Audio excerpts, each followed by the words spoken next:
I think the honorable thing for our species to do is deny our programming. Stop reproducing. Walk hand in hand into extinction. One last midnight, brothers and sisters opting out of a raw deal. Do not trust any friends or family members. I repeat, do not trust friends.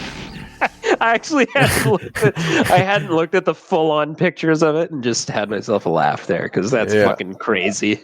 Yeah. Oh my goodness, and it's like a bondage outfit from the back. That's just beautiful. And yeah, she does.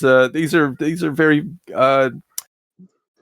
attractive pictures. You know, they're good pictures. Enjoy they're being well. 20, whatever, kid. You know? Yeah. Yeah. So probably no silver dresses over at the sex club. I would imagine not. So more like probably somebody that looks like Chuck Norris. Or yes, I'm not making that. Lee Van Cleef. I can see Lee Van Cleef pulled up to the glory hole. Here on the Extinction Agenda with James. James. Chris.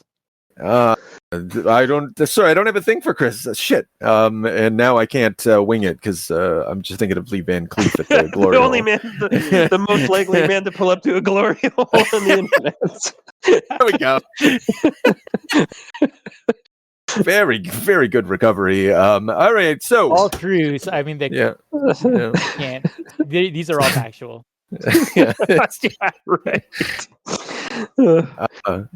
So today on the Extinction Agenda, we're doing the Octagon. So it's Ninja-vember, and we're doing a little history of the ninja. Like, because like I said at the end of last episode, I was personally wondering, like, what the fuck with ninja, man? Like, how did the transition from kung fu to ninja happen? Because it definitely happened circa 1980.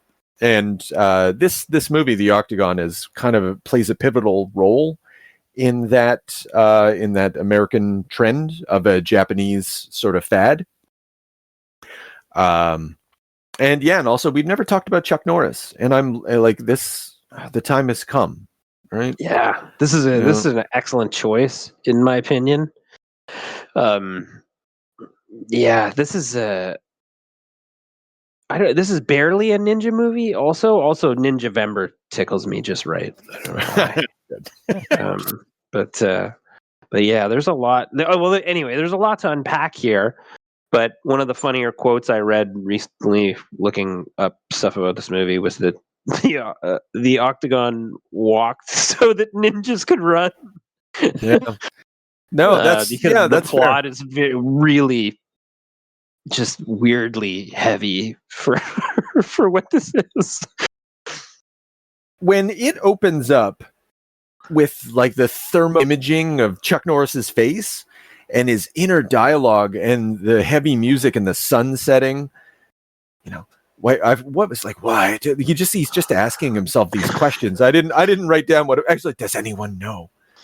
Why did you do it? Like, what? Like, this is and it's so emblematic, like, of what this movie is, which is far more than you think that you're going to get based on the cover or anything else. Like, I really enjoyed this movie. I didn't think it was good, but it definitely stands out. Chris, how did you feel about it? I felt that they don't make them like this anymore. I felt, I have some instincts now. Yeah.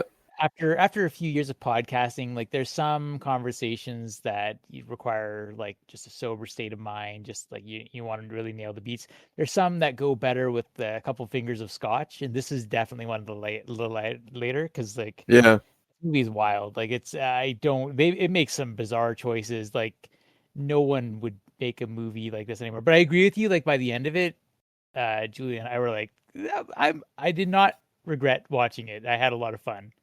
Yeah. I thought some of the images, like, in this were genuinely striking. And like when it wasn't feeling like a canon movie, it wasn't feeling like extremely fucking cheap. It felt like sometimes, like a music video or art direction or something like that. it also kind of reminded me of an episode of Seinfeld in that like everyone in the movie is good except for the lead, like a good actor, except for the lead character. Yeah. Like Chuck Norris is, but he's perfect as this character in this movie for reasons we'll get into. I mean, maybe you'll disagree about it that he's perfect, but I like it, just like the stoic dad energy that he brings to the zaniness of this fucking plot balances it out pretty well, I found. And he's a pacifist too. Like it's so much of it is like he has this calm kind of energy that's like trying to rein it in somehow. Yeah. So what is this movie, James? Do you want to take a stab at at a rough explanation of the plot here? Yeah, I guess. Okay, well, okay. So I guess Chuck Norris is obviously is a martial artist. He's going to be a martial artist, and he's haunted by his past, which involves an estranged brother who has opened up a terrorist ninja club and built like a wooden octagon where he trains ninjas, and they basically like haunt each other spiritually because his brother's like some kind of weird betrayer. And that's pretty much, I think that's it's just, and then the movie beats along like that main plot thread is only carried through Chuck's kind of inner dialogue, right? So it's it's fuck. You can't fight the shadows, Scott. They're already inside you. and I guess like, okay, so that's like the overarching sort of like drama. But amongst all of that, there's like Chuck Norris investigating. Chuck Norris going down blind alleys, not literal blind alleys, but just kind of just searching, throughout this, trying to like get closer to this thing that he's trying to overcome. The hilarity is that he's got this like spiritual connection to his brother, who he knows is committing these evil acts, and he's actually immediately at the beginning of the movie picked up a woman at a play and had to fight ninjas at her house, and they murder her and her entire family, and then ninja vanish from the scene. And then he goes through a series of scenarios where people just gaslight him that there's no such thing as ninjas. And that plays out so weirdly because he ends up in like cowboy bars being like, I heard y'all recruit people to train ninjas. And they're like, you're fucking nuts. And that plays out its own drama where I'm not sure if he's like battling his own psyche, wondering if he's going insane. No, well, he is troubled, but he knows that ninja exists because like I guess he is one. He's exactly. But he says that they don't exist anymore. Like early in the movie, like in his bizarre like spoken out loud thoughts, which I thought for sure was like some sort of like mystic ability, but no, it's just him thinking to himself. No, it is a little bit like Socrates' demon though. Like when he comes into the house the first time after picking up that girl at the opera or the dance or whatever, like he comes into the room and someone's in here. And so so it kind of alternates between the two things. No, but they like, I don't like, again, this is like one of the things that they don't do anymore. Like it was just like, what do you mean we can't have a character think thoughts internally? We'll just have him like repeat the lines out loud in a stage whisper with weird music over top.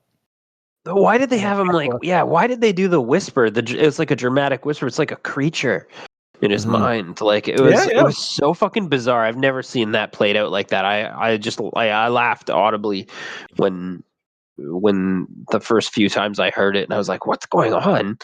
Same here. But you got to clip some of that if possible. Oh yeah. No, I got a lot of the surprised by what I got really excited. But nice. Since you just mentioned it, James, I just want to say like one of the things that makes this work is the soundtrack. I think it's actually very strong in a lot of spaces. by Richard Halligan, who was an American musician and composer, best known as the founding member of the jazz rock band Blood, Sweat, and Tears. Yeah, It is. What the soundtrack is noticeable because it's an orchestra soundtrack, and it's quite good. Yeah, you can notice it very early in the movie too. Yeah, sometimes it's super cheesy in TV, but like sometimes it's also very sort of droning and bass heavy and creepy and I don't know, just interesting. It went a long way to making this movie better. I just kind of elevated it a little bit. Music goes a long way for me. One of the strange things about this story, I'm coming to realize, is that like when you write something, your character has to want something. Your protagonist needs to be pursuing something. What Chuck really wants in this is just to be left alone and to be a pacifist. And like everyone else is trying to draw him into this like mystery, or like they have some angle that like the bizarre thing is, I don't fully know what him and his friend AJ do, except that he is a karate champion, Chuck is. And like they keep coming back to this idea of like, oh, there's going to be a martial arts expo. Are you going to show up? No, I don't fight anymore. Like I'm a pacifist now, basically. And it doesn't pay off. I mean, I guess it pays off in the sense that he's drawn into the Octagon finally, but that's not the exhibition. But it means, I don't think that anyone in this movie who wrote it knows what jobs are or what people do in jobs. Because like nothing makes sense. Publishers are like ninja, like they're targeting ninja assassin warlords and killing them. I don't know what AJ. I thought he was a cop. I thought for sure they were CIA or something, but they keep talking about missions and like trying to get a mission, but like nobody like, to what end or who's recruiting them? I don't know. And what's Lee Van Cleef? He feels like a really weird, like Nick Fury coming in. Oh yeah, the mercy. He's so high on killing people. Like he's just like every moment he relishes it. I read about Van Cleef actually, and they said that they wanted him to be sort of like that, like an old, like, I don't know, like you said, it's not clear that anyone has a job or is part of a government institution or they're agents or police officers. None of that really tracks. But but Van Cleef is like, they wanted him to be like sort of like a mentor to Chuck. But I guess in the advanced stages of his career, he could do very little on screen except for just look awesome. So they just ran with that. But that's what I read. Mission accomplished. That's perfect. Yeah. This actually, the whole Chuck Norris thing, this gave me a really weird vibe because, like, the 80s ninjas and karate movies, kung fu movies, the Van Damme, that I think of sort of a lot of the time, and the machismo of the 80s is very different from this. This character is very like he's actively avoiding emotions. He's clearly got swagger and he's flirting with women. But he's actively not seeking sex with women and actively not seeking connections with women. He's like sort of transcended that. He's almost like the man fabled about in rap songs. That's just in control of like these hoes are meaningless to me in my awesomeness. And it's a weird type of machismo. Like it's like so toxic masculine energy that I just wonder like why, like how did we stray away from this into different avenues of machismo, like, because this is pinnacle man at the time, right? Yeah, there's a lot in that. So Chuck Norris is really recognizable to me as your capital M Marshall, capital A artist kind of guy, like someone who really adheres to this shit. I'm slightly guilty of this, but I hope not fully. This is ultra stoic sort of behavior, where you're like, you almost take pride in the fact that you have no pride. You like in that's what motivates you. And so this, that's one of the things that's going on with this Chuck Norris character. This what's his name? Scott James, another two first name guy. Yeah, like this gets to what you were saying, Chris. Like he doesn't want anything, but like I will say that the precipitating incident is still him pursuing that dance girl. Like he does approach her. He is attracted to her, but like only because there was martial arts in her dance. Exactly. I was just gonna say that. Yeah. I really like that you incorporated the martial arts in your dance. Yeah, that's like the only thing that... Yeah. And so part and parcel to that sort of ultra stoic, you're calling it machismo, James, and I think you're right that it is a form of machismo because this is how Chuck Norris represents his his manliness. And he's very like when he's talking to the woman, he's like, you know what I find interesting? That you guard yourself so much. Like he's so almost desperate, or not. Well, this character's not desperate, but like this type of person is often quite motivated to seem insightful, and to attempt to show that they're reading you, in an effort to impress. And sort of ensnare this, but that's not what's being depicted here. But it is all of this is in keeping with a type, right? Where right. Van Damme's not that type. He's a goof. He's more like a drunken boxer or something. Like, well, no, sorry, I'm thinking of certain movies. But the martial arts that's going to happen later is very showy, and very tortured and very emotive. That's and that's the fundamental difference is like Chuck doesn't show the emotions, and then like late 80s into the 90s, like it becomes more operatic. Yeah, it's true. It's just, I don't know. There's like such a, like you were talking about how stoic he is too, but there's like such a legitimacy to his martial arts too. Like that's one of the most fun things about him to watch is that about Chuck Norris. Sorry, he's very well respected. This is someone who, like, why I might stir some fur here, but I would say that he is akin to Bruce Lee in film and martial arts accomplishments. They're of the same sort of cloth, the same era, and I do feel like Chuck Norris is legitimately like a dangerous martial artist this time in his life. It's amazing. Listen, okay, so this is him now. I don't know what the fuck the problem, like what he was then, but Carlos Ray Chuck Norris, born May 10th, 1940, is an American martial artist and actor. He is a black belt in karate, taekwondo, tang soo do, Brazilian jiu-jitsu, and judo.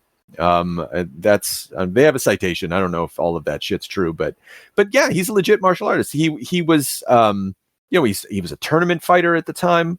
Like watching videos, Instagram tends to show me every once in a while like Chuck Norris doing shit. Because like martial arts groups, they'll like, look at this. He hit like a fucking lightning bolt. Anyway, yeah, goes. It just. Yeah. I was watching him on the heavy bag, and it's just like, it's stunning. Like he's very fast, and he's very precise, and I'm sure it was difficult to stage strikes with these movie guys. Because you can feel like a slowdown from him, and anyway, I just find it I just find it neat to see him like move, because he's probably very comfortable fighting like a handful of guys, and it's just interesting because there aren't like that true martial arts. Right after this generation of movies is finished, like you were describing the Van Damme thing, and like no hate to Van Damme. Van Damme's actually probably one of the last sort of true. He's a legitimate martial artist to some degree, and he has like a showiness about his style. and things like that, but really it's tailored for movie magic. It's not, this is not like a competitive dangerous person. That's like well documented. Same with Steven Seagal and the cheesiness and all that. Like there aren't any more like Chuck Norris, and so like seeing him here is just one of those. It's a special thing to see on film. I don't know, to me. No, for sure, man. When he kicked at least 2 men directly through walls in this movie, and it felt legit. There's a ninja that got dummied through some fake doors, and it was fucking rough. Yeah. So since it's Ninjavember, what is the ninja in this? Like I agree they're barely ninja, but what are some of the elements of the ninja that we're seeing here? Not to get too like. Well, I guess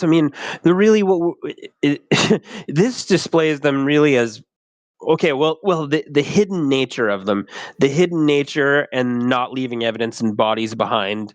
Right. Ninja stars and nunchucks, very odd weapons for Hollywood at the time. The katana blade, the scythe. Basically, all the Ninja Turtles weapons. We didn't get the bow staff, but and then the sort of the master, the shredder, and I think also I don't know.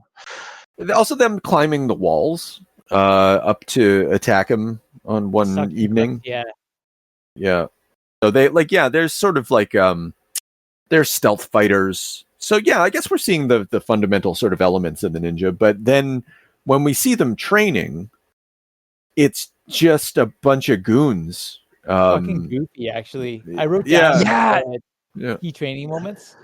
You get nighttime beatings. You're gonna cut some fruit with the katana, and they're gonna open up a trap door on you to show the trap door was lit anytime for anything. Was good.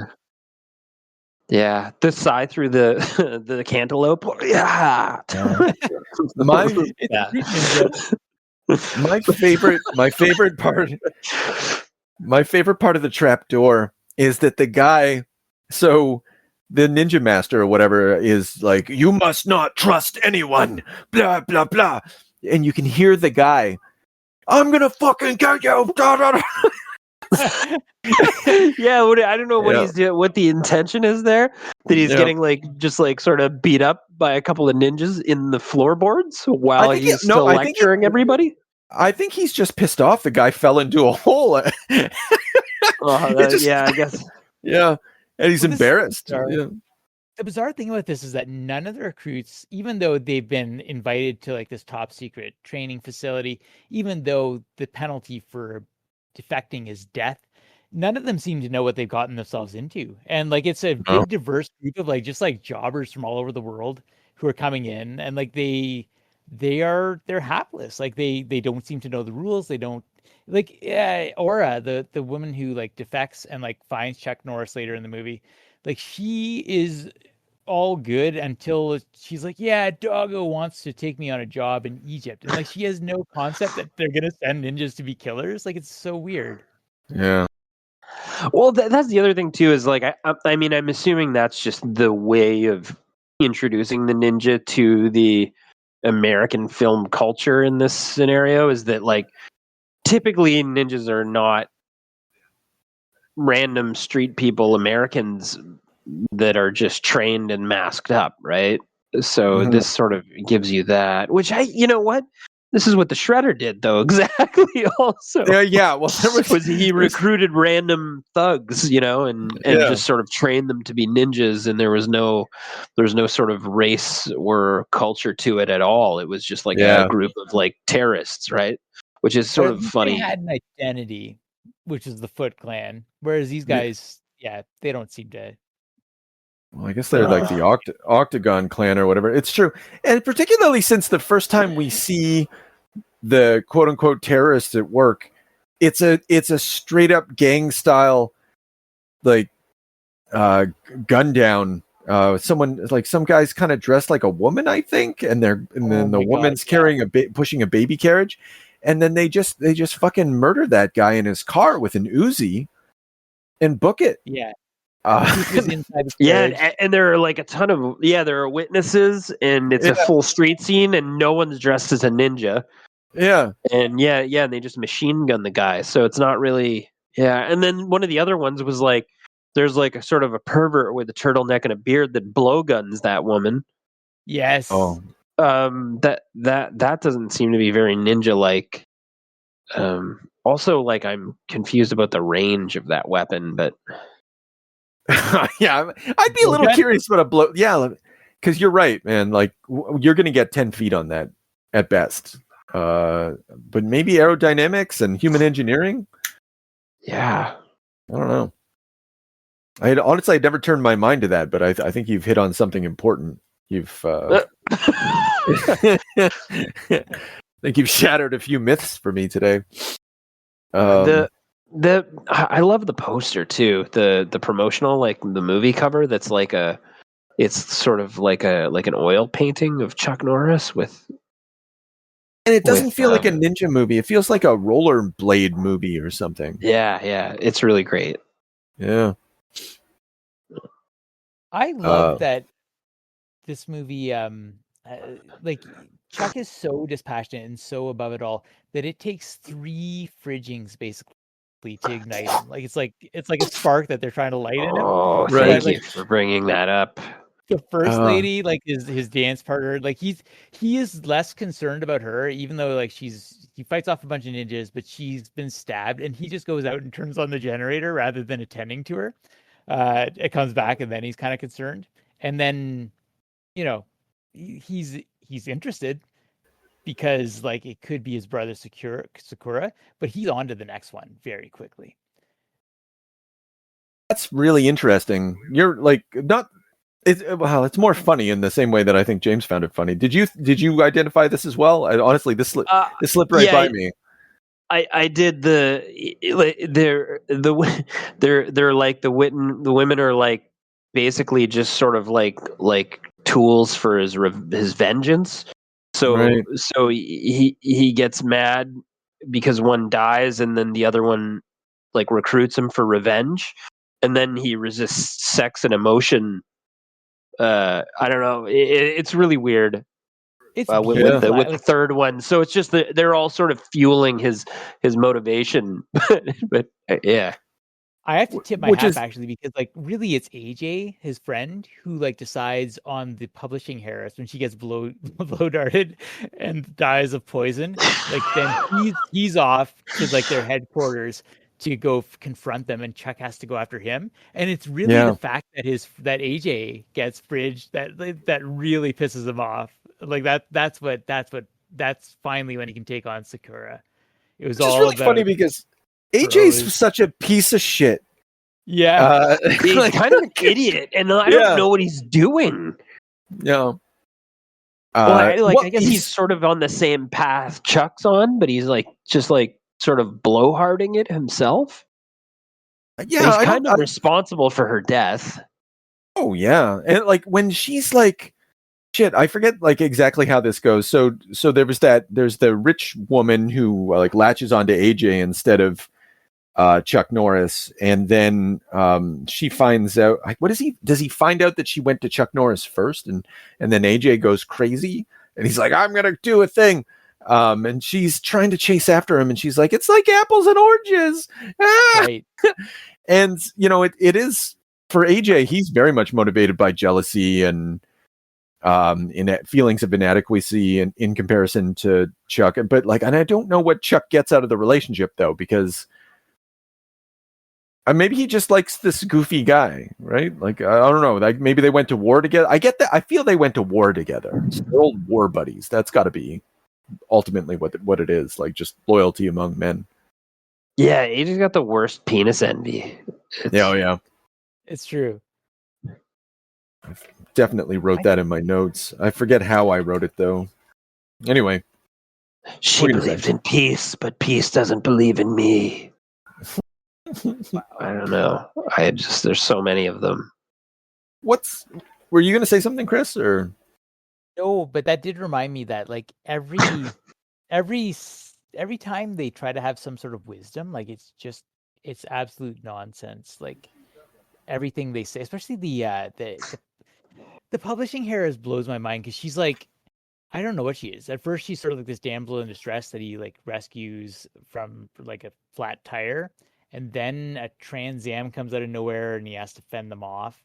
And then she's sort of a love interest, but then she admits that her father owned a publishing company, and quote unquote terrorists killed him, which are ninjas, of course. And like that is not how publishing works. But they've been threatening her because like of the publishing policies of her whatever, like her company. So she in turn has assassinated 2 of the high ranking. Like Sakura is completely within his rights to want to kill this woman. She's like cornering the map on ninjas, like somehow just like hiring mercenaries. Oh, and she's like this, and so she tells Chuck Norris this, and maybe James, you wrote this down as well. And she was like, I was hoping to entice you into taking a more personal interest in things. And his response is just amazing. It's like, it makes, I'm disappointed. It makes me stupid and you a whore. I love that. And he doesn't. There's no malice to it though. It's just like, it's very moralistic. He has like, it's just part of that. Maybe this is kind of the machismo thing. Now, admittedly, she is engaging in some sort of if not prostitution, then definitely seduction. But yeah, it just seems like a harsh sentence in that moment. Coming from him. There was also oh, sorry. No, you go ahead. No, I was just thinking of that dumb moment at the very beginning when AJ, I think, calls his girlfriend a bimbo, and she overhears them. Yeah, like airhead or something like that. Yeah, and she goes, he's like, I was just saying that for your benefit. And she's like, you expect me to believe that? And he's like, yeah. Yeah, and then she smiles. Yeah, and then she nods or whatever. She's totally okay with it. Yeah, she's good with it. Yeah, I don't know. Incredible. Yeah. Her response to the horror line, like is an example where like the sort of like the pseudo philosophy of this movie. She says, "Don't forget your integrity. Without it, you'll become very close to being a rock heart." And like that's like they're just saying things that are supposed to sound profound in some way, but like it's just nonsense. What's your favorite bit of nonsense? So that's, I mean, you can just go down the list, but like, what's your favorite weird thing about this movie? Like just moments that had stopped you in your tracks and you were like, whoa, what are we doing here? Me with Sakura when he like feels that Chuck's coming. He's coming. And then he just like takes his shirt off, takes his robes off. And then he starts like training with those fucking blades, but he's just spinning them and he's sort of like he's in a trance and he's kind of blinking really fast. Like Bro's obviously done some kind of like very intense martial arts training in his life, and he's like frightening in that moment and very touched. And I was like, what the fuck? That was one of my weird ones. Also, pretty eyes hide sharp blades. Don't trust her, Scott. Those are my favorites. But. I definitely took note of that moment because he has such a. I think I'm about to see it now. Yeah, they're bringing him the blades. He's about to disrobe or whatever, and he has such an unimpressive figure. You can see the wiry muscles, and he looks very much like a skeleton creature.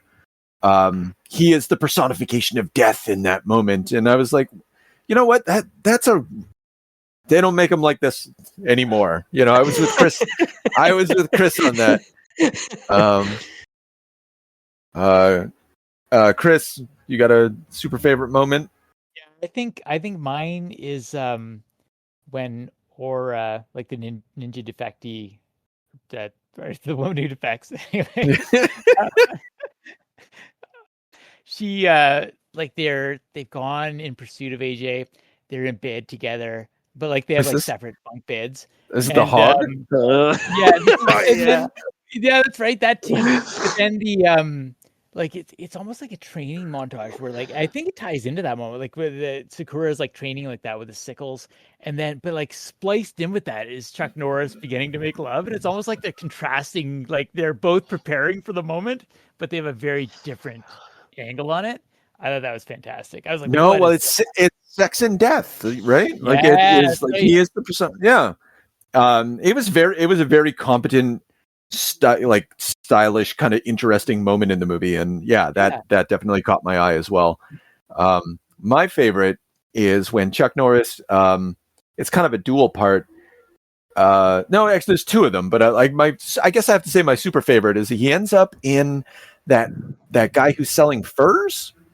He just ends up in this back room full of furs, and he's Yeah. and it was I don't know who that, I didn't look up who that actor's name is, the guy like that he's talking to, but like he's a really great character actor. Oh, he's the guy, he's from Twin Peaks. He's Jacques Renault.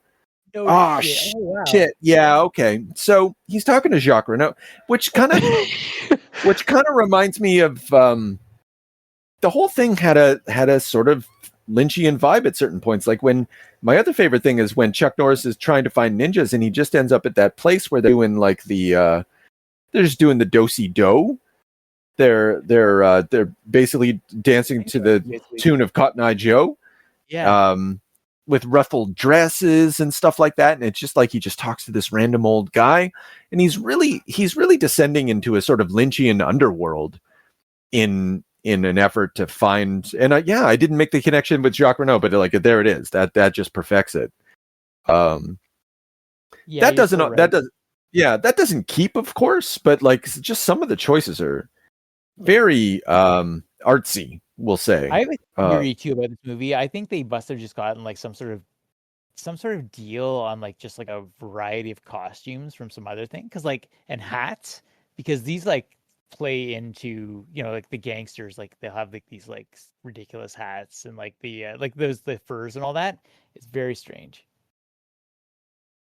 Yeah,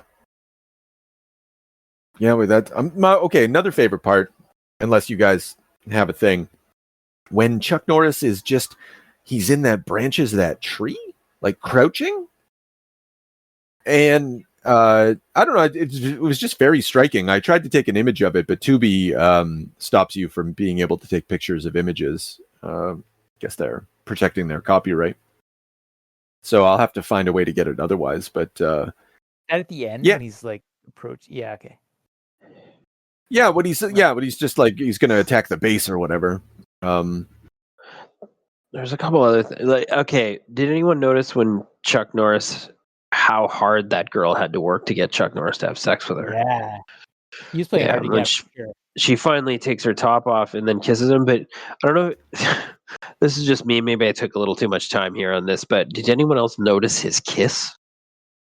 No, I didn't. I was looking at her tremendous tits. Yeah, that was true. He opens his mouth and she leans in to kiss him, and he just sort of keeps it open, like it's like an old school French kiss, like real gnarly. Okay, I'm going. She's taking off the top. Yeah. There we go. And then Sakura's doing his fucking knife thing. You're right. He's doing that. Why is he blinking like that? He just opens his mouth and just yeah. Well, anyway. Oh, yuck. Yeah, there it is. It's just so they're like, listen, I understand that is a way to kiss. I just don't know that I wanted to know that that's how Chuck Norris kissed. Yeah. Maybe not in real life. He gets a little shy in front of the camera. No, I feel like it's real. Yeah. Is that body hair like the when he? Oh my goodness! Yeah, that's another thing that changed. Like this is the era where men were hairy, and by the time we got to Van Damme, etc., it was like you got to shave everything down. I blame Arnold because of the Mr. Universe body being like all bald and shit. I was wondering, I would like to do like maybe one day the next project is not the history of ninja, but the history of hair in 80s and 90s cinema. what was the transition? What brought us to hairless existence? It was fucking Hercules in New York. Yeah, I think that might be the case, actually. Oh my goodness. I don't know. Well- Who wants to watch that? I'll stick with Conan. But the other thing too is this Octagon seems to have been built. I don't know if you looked at that. I feel like they built that entire little town. Oh, I think so. Some of it's so rickety and nonsense. And it's all small. It's very small. It's just like it's an insane looking structure that it's like, look, man, like what if we brought in like a couple trucks of lumber, just let you guys go hog. A lot of sand. And like, what is this? Like, is this 10 minutes off the city property? Like, it is this entire training camp just in sort of a dusty, like it's not established what city they're in, I don't think. It feels like, it feels like a California location because there's a lot of sun and dirt. Well, it could be fucking anywhere. I don't know. Either way though, like I don't know where this place is and why is it's so easy to get to. I think this has to do with the whole thing with the jobs too. Yeah. So like locations and jobs aren't really like a thing in this universe. Yeah, the only place that has a real place is the martial arts tournament. That's a place that you go to, and you meet Ernie Hudson, which you're really happy to have done. And he doesn't show up again in the movie. Yeah, Ernie Hudson's absolutely yoked too. Yeah, just huge. Yeah. I would have liked to have seen Ernie Hudson fight Chuck Norris. That'd be a good fight. That'd be so good. Just Ernie Hudson in the flesh. No training. Let's see. Let's do it. Chuck's up in a tree now. Yeah, that's the other the thing. thing. Hotels, like where are they sleeping? They're in hotels, but like we're not to understand that that's what they are. I guess except for that one time when Van Cleef and his bros like shot that ninja out of the building. I love that. Oh yeah. It was like I told, because they're trying to escape. Like Chuck tools the fuck out of them, and then no third woman dies on his watch.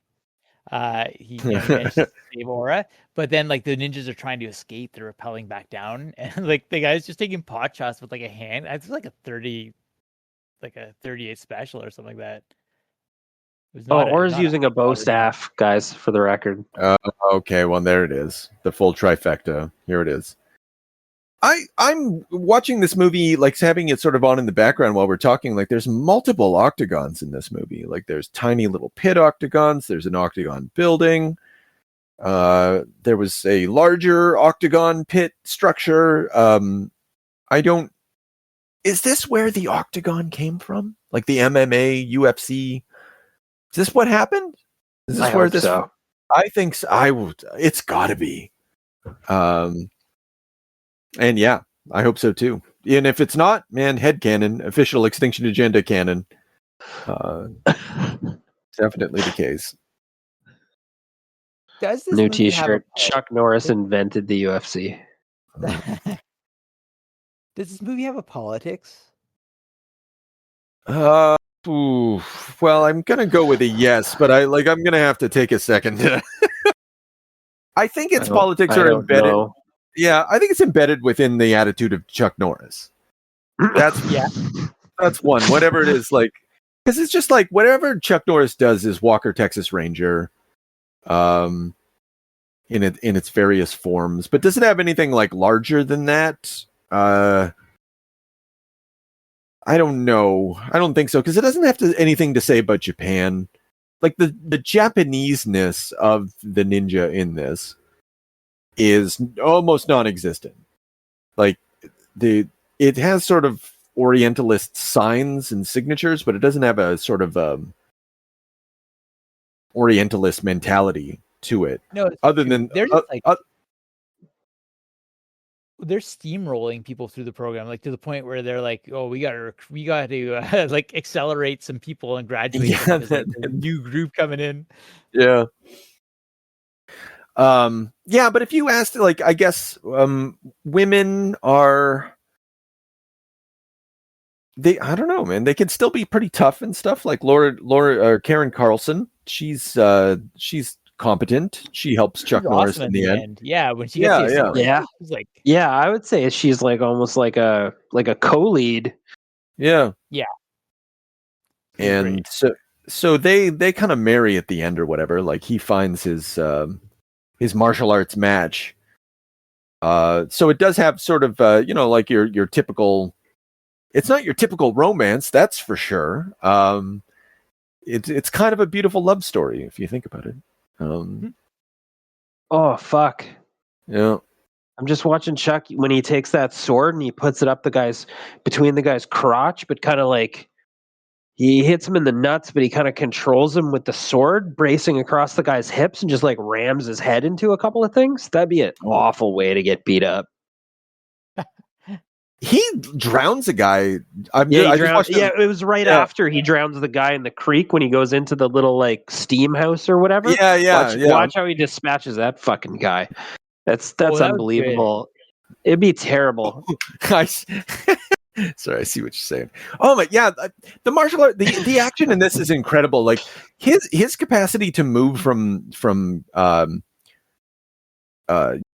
ninja to ninja or whatever, and like the dynamism and the positions. Like he's a great performer. Oh yeah.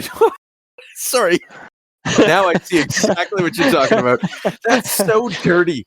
I'm going to do that to someone in the club. That's hilarious. It's because you wouldn't. I imagine it because you wouldn't be able to control the direction you're going because your hips would be controlled, and because of the nut shot, you'd be kind of keeled. You'd be doubled forward, and then just ramming your head into something would be so easy. Yeah. But anyway, it's just a thought. It's just very dynamic, and like you say, it's just like watching him easily move between people and just like dispatch guys he's so comfortable with it. Like I don't imagine, like, and at this time, I can't imagine that.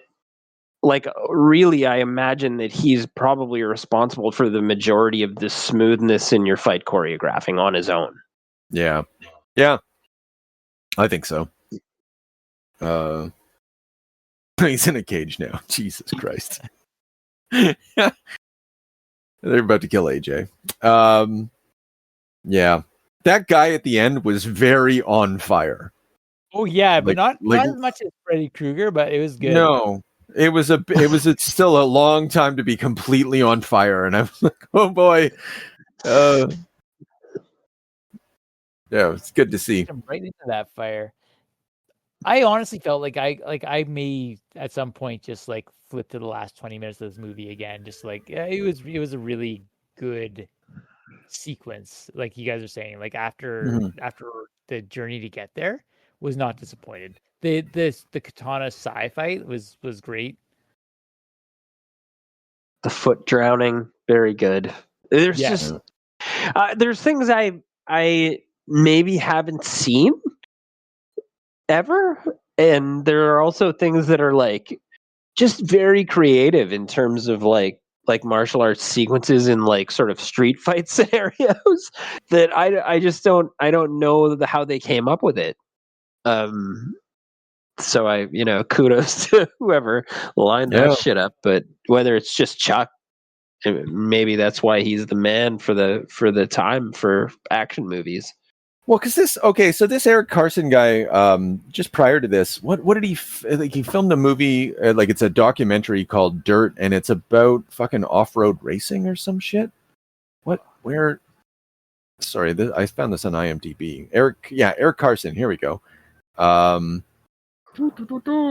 Dirt, director, and captured footage captured between 1976 and 1978 by producer Roger Riddell provides a viewer-friendly for families collection of varied types of off-road competition through the U.S. And anyway, so I don't know. It's almost like he's got. I gotta feel it's like it's a music video kind of background, essentially, coming to this, but it's not like Michael Bay where, like things have progressed along a certain path in terms of sort of popular documentary or popular video. So anyway, I just feel that something like that has to be contributing to this, because at the same time as it feels, I think I've already said, very much TV, very 70s.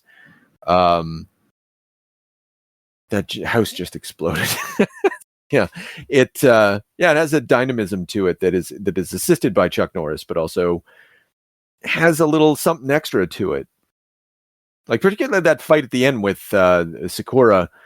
He gets, like he's standing with the sky in the background, and it's very psychedelic.